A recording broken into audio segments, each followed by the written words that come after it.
All right, hi boys. This is our first Zoom video, and if you notice at the screen, this is the continuation of what we had started in class.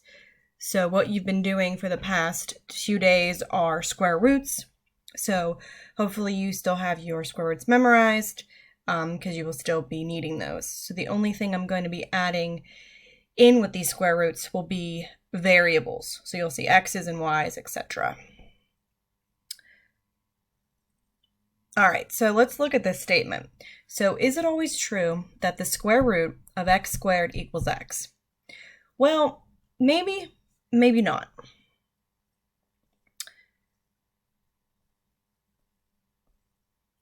Recall that the square root symbol means the principal or positive square root of a positive number, okay? And if you remember, we didn't do any negative square roots because they do not exist. So you would never see a negative underneath of a square root symbol.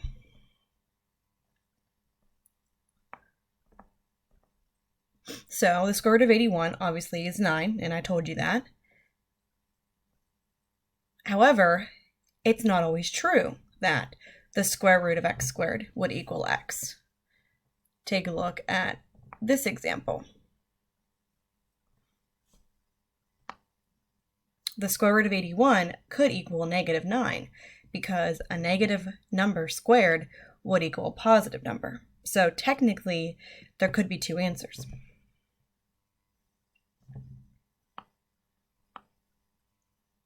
So therefore, one could say that the square root of 81 could equal 9 or negative 9.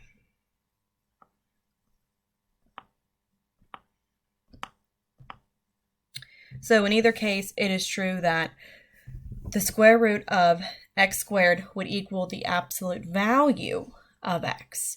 So if x was a negative 9, but you did the absolute value of it, it would have turned into a positive. Now, I just wanted you to understand this, but for your answers, you are only going to deal with positive variables. So this is something you should know, but we're not going to be using the square root in your answers.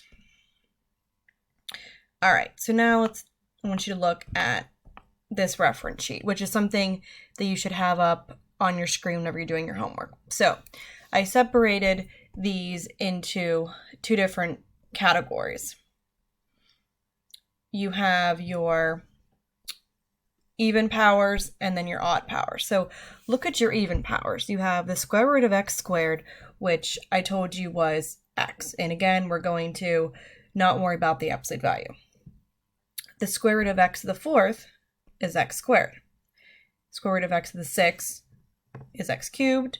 Square root of x to the eighth is x to the fourth. Now, what you might understand is if you see a pattern, is if you have an even power, all you're doing is you're cutting that power in half to get your answer.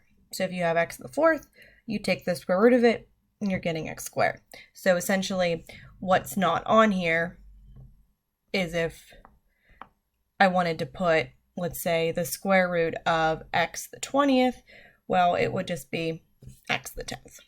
So you get the idea.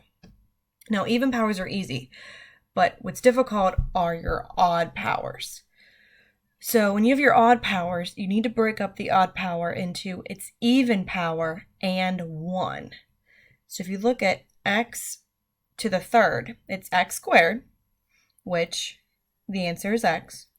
And then this would just be x to the first, which doesn't have a square root because you can't take half of 1 and get a whole number. So this is your answer. So if you look at x to the fifth, it's broken up into x to the fourth and then just an x to the first. The answer to the square root of x to the fourth is x squared. And this goes along for the ride. So there's your answer. So you might notice this pattern of having, okay, so x to the seventh, break it up into x to the sixth, x to the first, cut that in half, x cubed, square root of x. So if you notice all of these, they're going up by 1, and every single answer has a square root of x. So that's the pattern for the odd exponents. So look at these when you're doing your homework. All right, so let's get into some examples. All right. So for this one, we're going to split it up into two different problems. So you have the square root of 196 and then the square root of x squared. Well, this is something on your sheet.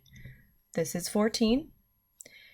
This is an even power. You're going to cut it in half and you get x. Well, looks like your answer is 14x. Extremely easy. If you take a look at letter B, you have the square root of 36, square root of x to the 8th. This becomes 6. Even power of 8 divided by 2. You're getting x to the 4th.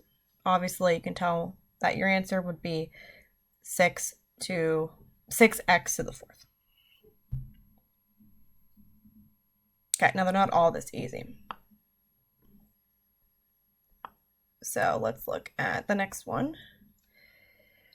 And notice again, the examples are all, we're assuming all of our variables are positive. So this one is square root of 18, square root of x cubed. Now, we have an odd power and we have a radical that obviously will not give us a whole number. So this is why we've been practicing your radicals for the past day or two. So if you remember, we're going to make our tree. We're going to do square root of 9, which is obviously 3. Can't do anything with this and this. So you have 3 radical 2. So that's just for the 18. Now, over here, if you look on your reference sheet, you get x square root x. So you need to do this in a different color for you. You need to take this and put it together as one answer. And how I want you to do that is this. You put all your numbers and variables in front of your square root in your answer. So this 3 and this x go first. Then you have your radical. You have a 2 and an x that are both underneath the radical. So you combine them and put them underneath each other. And just remember, alphabetical order is the order of your variables. So there's your answer. So let's look at letter D. You have the square root of 54, which obviously you know you're going to have to break down. You have the square root of x to the 7th and the square root of y to the 10th. So this one, let's make our tree. Square root of 9, square root of 6. This becomes 3. So obviously your first answer is 3 radical 6. This is an odd power, so if you look at your sheet, you would get x cubed times square root of x. This is an even power. Cut that in half, and you're getting y to the 5th. So now you need to put it all together. So you have this, and this that are all by themselves. So 3, and then x cubed, y to the 5th. Radical, you have a 6 and an x. 6 and x. Alphabetical order. Done. Let's do some fractions. So this one, if you remember the rule, you have the square root of 49 x squared over the square root of 144. Now we can even break up that even more into the square root of 49 times the square root of x squared over 144.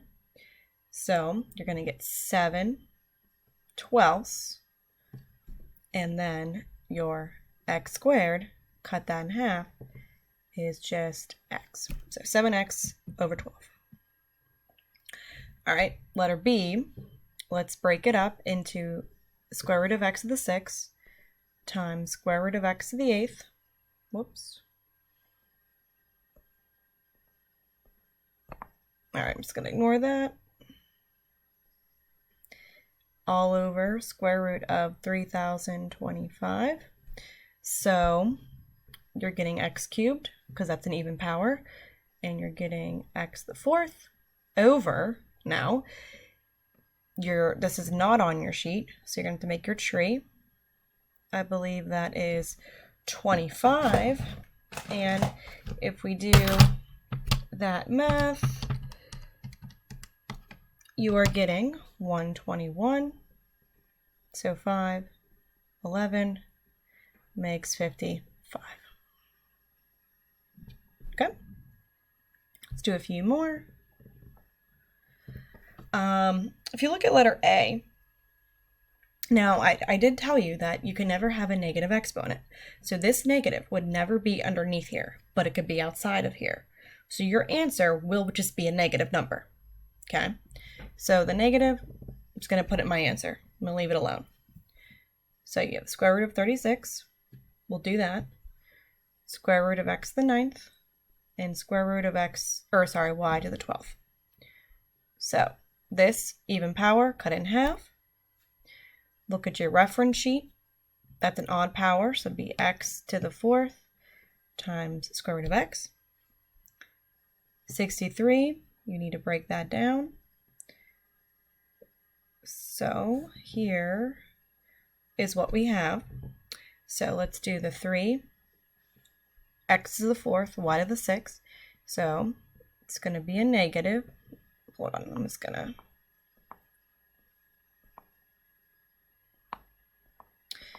technical difficulties. Let's erase all this.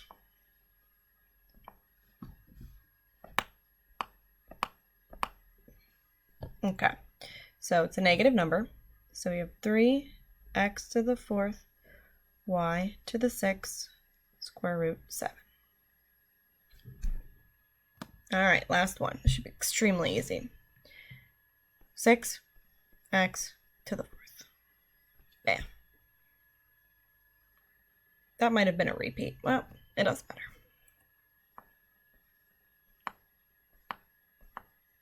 All right, so there's your assignment. So just remember, look at that reference sheet that I have on that one slide and get on big ideas. And I might see you for another video in the future. Bye, boys. Have a good one.